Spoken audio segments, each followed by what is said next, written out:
Parallel plate capacitor of area A है, plate separation D है and capacitance C है, is filled with 4 dielectric material से भर दिया गया जिसका डाइलेक्ट्रिक कांस्टेंट क्या K1 K2 K3 and K4 as shown in figure below. If single dielectric material is to be used to have the same capacitance, अगर single dielectric material का use किया जाता तो कैपेसिटेंस क्या सेम रहता है in this capacitor, then its dielectric constant K given by K की value calculate करनी है, मतलब इक्विवेलेंट डाइलेक्ट्रिक कांस्टेंट की वैल्यू कैलकुलेट करनी है।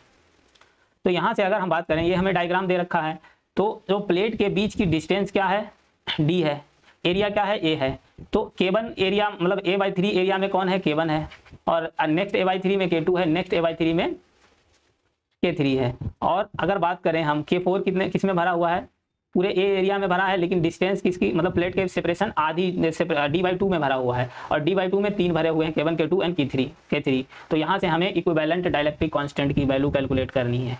अगर हम इसका डायग्राम बनाते हैं तो जैसे कि इसका डायग्राम कैसा बनेगा, जैसे कि ये फर्स्ट प्लेट हो गई, ये सेकंड प्लेट हो गई, ठीक है। अब फर्स्ट प्लेट की बात करें, एक मिनट, अगर हम बात करते हैं, ये क्या है मेरे पास फर्स्ट प्लेट है और ये है सेकंड प्लेट। अब इन प्लेट के बीच की डिस्टेंस क्या है, प्लेट के बीच की डिस्टेंस है D, ठीक है। अब D/2 में कौन भरा हुआ है, आधे D/2 में भरे हुआ है K4 है, ठीक है। K4 कितने में है D/2 में, ये है K4 D/2 में भरा हुआ है, ठीक है। उसके बाद D/2 बचा है, 3 डाइलेक्ट्रिक कांस्टेंट भरे हुए हैं K1 K2 एंड K3।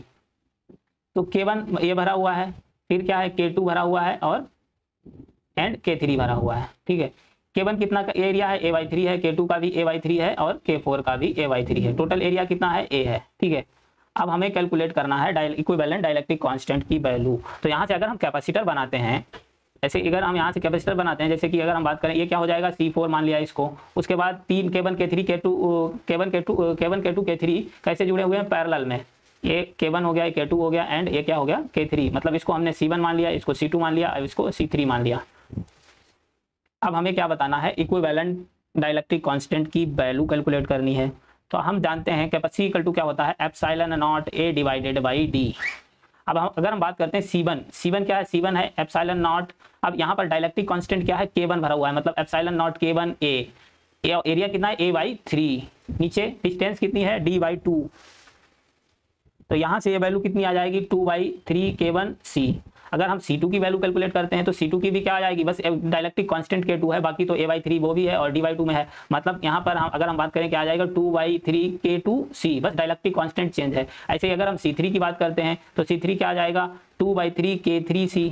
अब बात करते हैं अगर यहाँ से तीनों की, अगर हम इसका इक्विवेलेंट C1 C2 C3 का इक्विवेलेंट निकालते हैं, C1 C2 का इक्विवेलेंट क्या आएगा, तीनों के तीनों कैपेसिटर कैसे हैं पैरेलल में हैं। अब जब पैरेलल में होते हैं कैसे जोड़ेंगे, C1 + C2 + C3 कर देंगे। रेजिस्टेंस में क्या होता है, रेजिस्टेंस जब पैरेलल में होता है तो 1/C1 1/R1 + 1/R2 जोड़ते हैं, और अगर कैपेसिटेंस सीरीज में होता है तो 1/C1 1/C2 1/C3 करके, लेकिन पैरेलल में है, मतलब पैरेलल में है तो कैपेसिटेंस को कैसे जोड़ेंगे, सीरीज की तरह। रेजिस्टेंस में जैसे सीरीज में उल्टा जोड़ा जाता है कैपेसिटर में, बस इतना याद रखना है।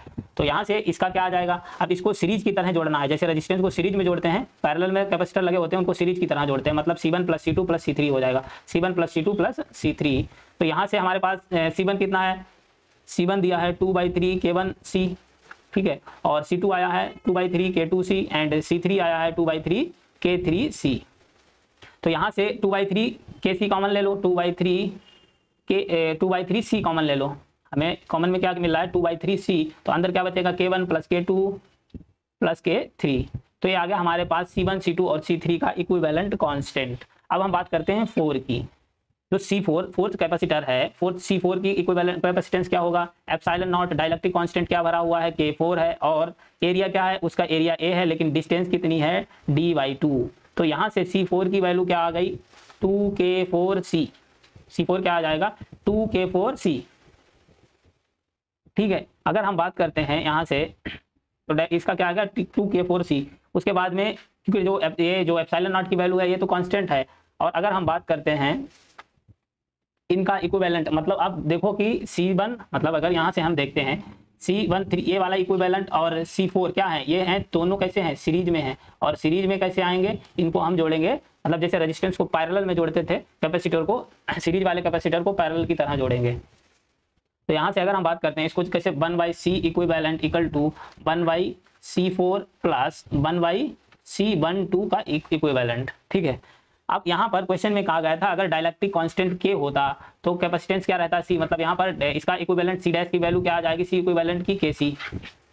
तो यहाँ से c इक्विवेलेंट की जगह पे क्या आ जाएगा 1/k इंटू सी। अब हमें k की वैल्यू ही तो कैलकुलेट करनी है, इक्वल टू 1/c4 कितना आया है हमारे पास, c4 आया है 2k4c प्लस उसके बाद हमें क्या करना है c12 का इक्विवेलेंट कितना आया हमारे पास, इसका इक्विवेलेंट आया है 2/3c k1 plus k2 plus k3। तो 2/3 है, 3 क्या चला जाएगा ऊपर, मतलब आ जाएगा नीचे। तो इसका 2c k1 plus k2 plus k3, ठीक है। अब हम बात करते हैं इसको आगे कैलकुलेट करें तो इसका वैल्यू कैसे कैलकुलेट की जाएगी, सी के इक्विवेलेंट की वैल्यू कैलकुलेट करनी है। तो अगर हम देखते हैं सी से सी क्या हो रहा है, कैंसिल हो रहा है, यहाँ से सी सी कैंसिल हो जाएगा। अब हमारे पास क्या बचेगा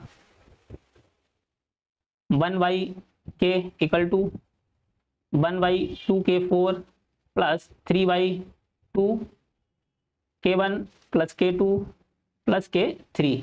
अब हम देखते हैं ऑप्शन किस हिसाब से क्वेश्चन में दिए गए हैं, ऑप्शन को देखते हैं। तो अगर हम ऑप्शन देखते हैं पहला 2 divided by k equal to 3/k1 plus k2 plus k3 plus 1/4k4। दूसरा ऑप्शन 1/k, मतलब दूसरा तो कोई मैच ही नहीं कर रहा है। तो अगर हम बात करते हैं पहले वाले आंसर में लाने की कोशिश करते हैं इसको पहले। अब हम क्या कर सकते हैं, यहाँ से 2 को अगर हम कॉमन ले लें दोनों से तो हमारे पास 1/k इक्वल टू क्या आ जाएगा, हाफ 1/2 और अंदर क्या बचेगा 1/k4 plus 3 divided by k1 plus k2 plus k3, ये बच जाएगा। अब हम क्या करते हैं इस k को क्रॉस मल्टीप्लाई कर देते हैं, मतलब इधर ले जाते हैं। तो यहाँ से इसको लिख सकते हैं 2 divided by k equal to, अब क्या बचा 1/k4 plus 3 divided by k1 plus k2 plus k3। तो हमारा आंसर ये आ जाएगा 2 divided by k equal to 1/k4 plus 3/k1 plus k2 plus k3। तो यहाँ से अगर हम ऑप्शन देखते हैं तो ऑप्शन क्या हो जाएगा मेरा, फर्स्ट ऑप्शन करेक्ट हो जाएगा। 2 divided by k equal to 3 divided by k1 plus k2 plus k3 plus 1/k4। तो फर्स्ट ऑप्शन करेक्ट हो जाएगा। Okay, thank you for watching. Please channel को सब्सक्राइब कर देना, वीडियो को लाइक कर देना, शेयर कर देना।